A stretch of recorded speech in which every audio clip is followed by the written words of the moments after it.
Assalamualaikum warahmatullahi wabarakatuh. Alhamdulillah wassalatu wassalamu ala Rasulillah sallallahu alaihi wasallam, amma ba'd.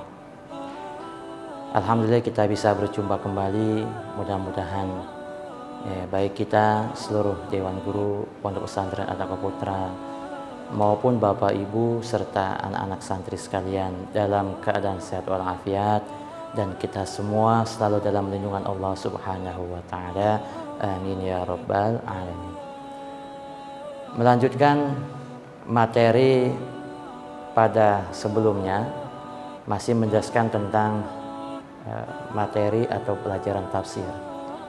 Nah, pada kesempatan kali ini, sebagaimana materi yang sudah bisa terlihat di papan tulis, ya. Yang pertama kita akan menjelaskan, kita akan mencoba memahami tentang pengertian tafsir itu sendiri. Lihat di papan tulis bahwa pengertian tafsir ini dibagi dua. Ada yang menurut bahasa, ada yang menurut istilah. Nah, menurut bahasa atau lugatan berasal dari kalimat atau kata fassara, yufassiru, tafsiran, yang artinya menafsirkan.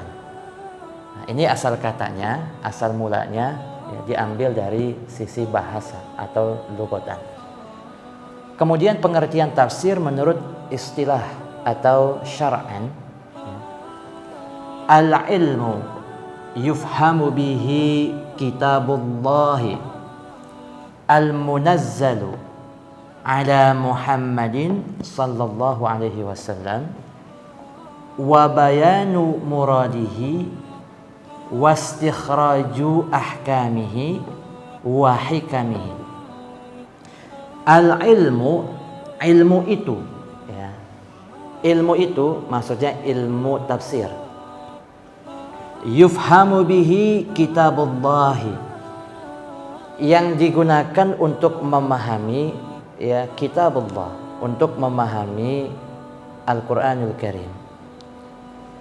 Al-munazzalu ala Muhammad sallallahu alaihi wasallam, yang diturunkan atas atau melalui Nabi kita Nabi Muhammad sallallahu alaihi wasallam.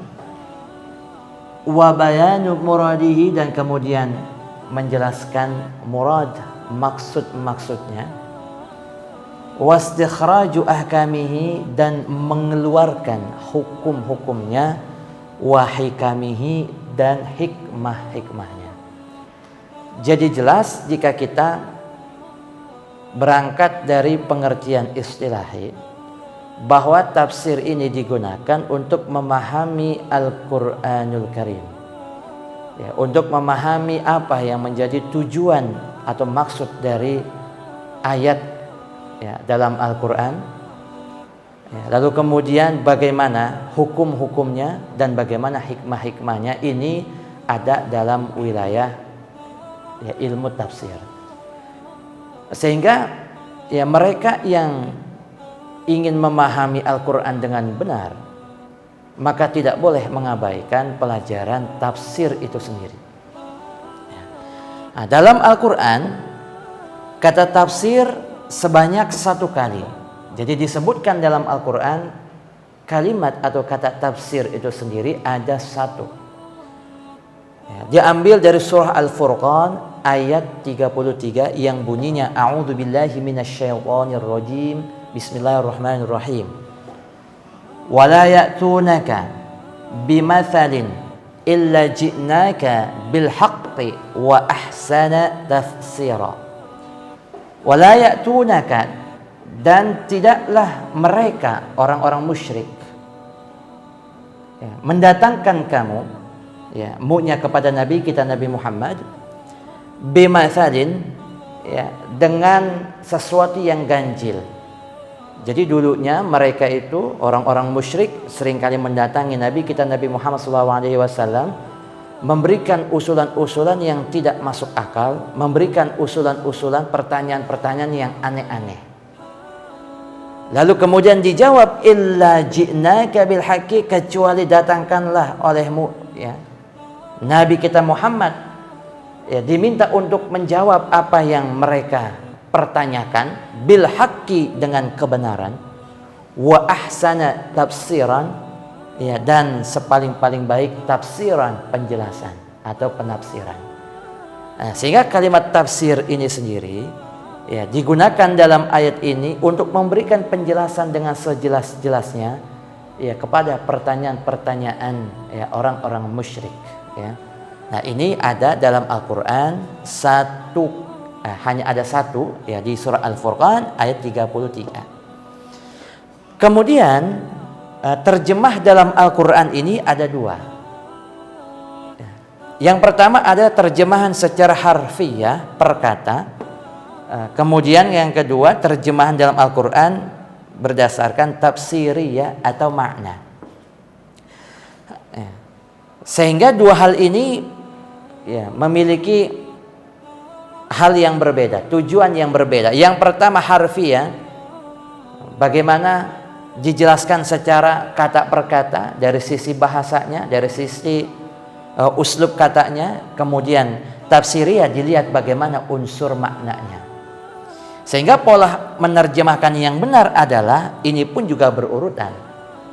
Jadi yang pertama adalah tafsirkan dia secara perkata, kemudian jika perlu ditafsirkan secara maknawi, maka tafsirkan ia berdasarkan tafsiriyah.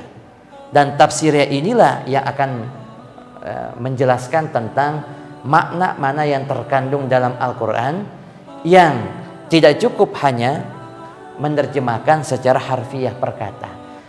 Tetapi munculnya tafsiriyah adalah berangkat dari penerjemahan harfiah, sehingga setelah kita tahu uslub bahasanya, barulah kemudian dicari unsur tafsiriyahnya apa, makna yang terkandung dalam Al-Quran itu sendiri. Sehingga ini pun juga yang menjadi pedoman di negara kita, ya, terutama sistem penerjemahan Al-Quran ya terbitan Kementerian Agama, bahwa Kementerian Agama dalam terjemahannya itu selalu dibubuhkan ya, penerjemahan secara tafsiriyah yang diletakkan di bawah atau di catatan kaki atau di footnote. Ya, jadi inilah sistem penerjemahan dan pula ya bagaimana penafsiran ya, dalam Al-Quranul Karim. Para bapak, para ibu, serta anak-anak sekalian yang mudah-mudahan dirahmati Allah Subhanahu wa taala, mungkin ini saja yang dapat saya sampaikan. Mudah-mudahan ada manfaatnya. Hadanallahu wa iyyakum ajma'in. Assalamualaikum warahmatullahi wabarakatuh.